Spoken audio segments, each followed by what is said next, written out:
Ganito yung ginagawa natin, guys. So, yan. Yan, kinukut-kut natin.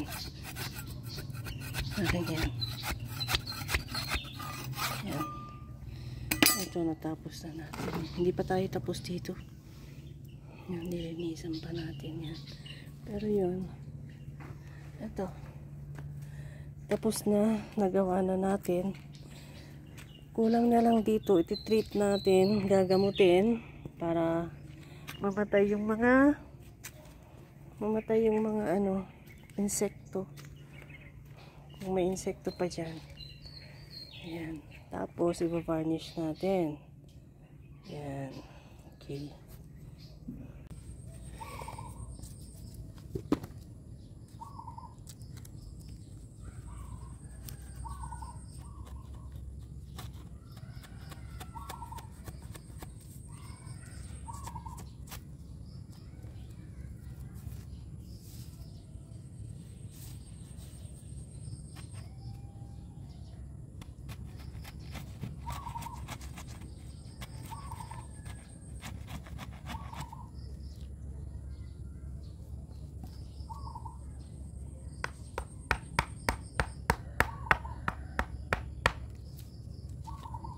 Nasaktan siya. Oh my goodness.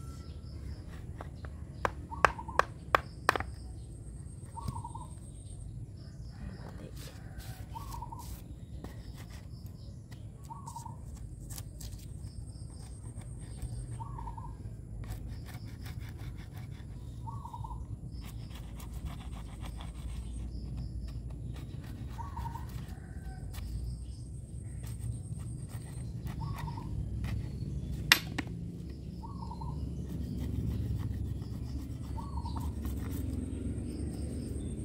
Aray.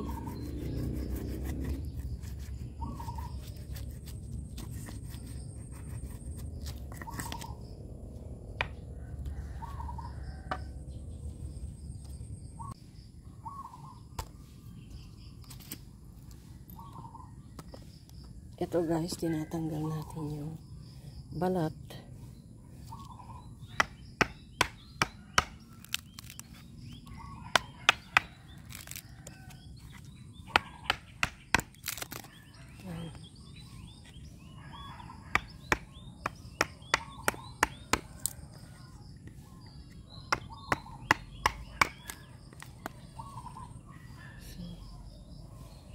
This is from scratch. Kumbaga, ipatapon na to. Kinuha ko lang para ayusin. Mas gusto ko to kaysa sa mga plastic na upuan, guys. Kasi, ito made of wood. So, yan. Tapos, iba-varnish natin to later on. Pagka nabalatan na.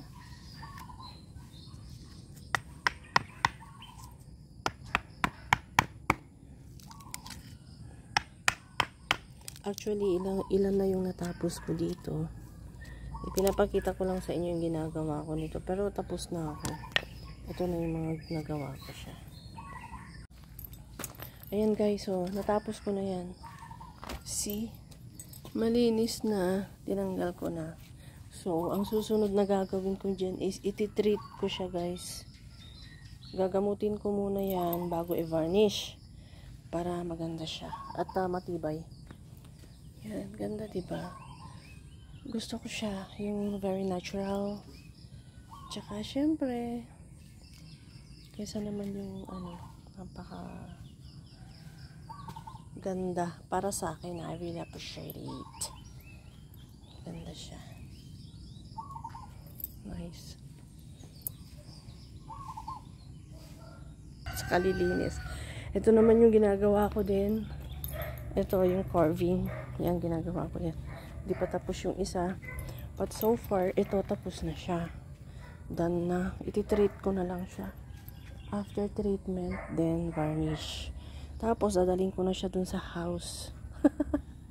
Para may upuan. Mas gusto ko kasi yan, guys. Kasi unique. Unique, diba? Patapon siya eh. Kumbaga, hindi na kailangan. Then, kinuha ko siya. Para i-transform. Diba?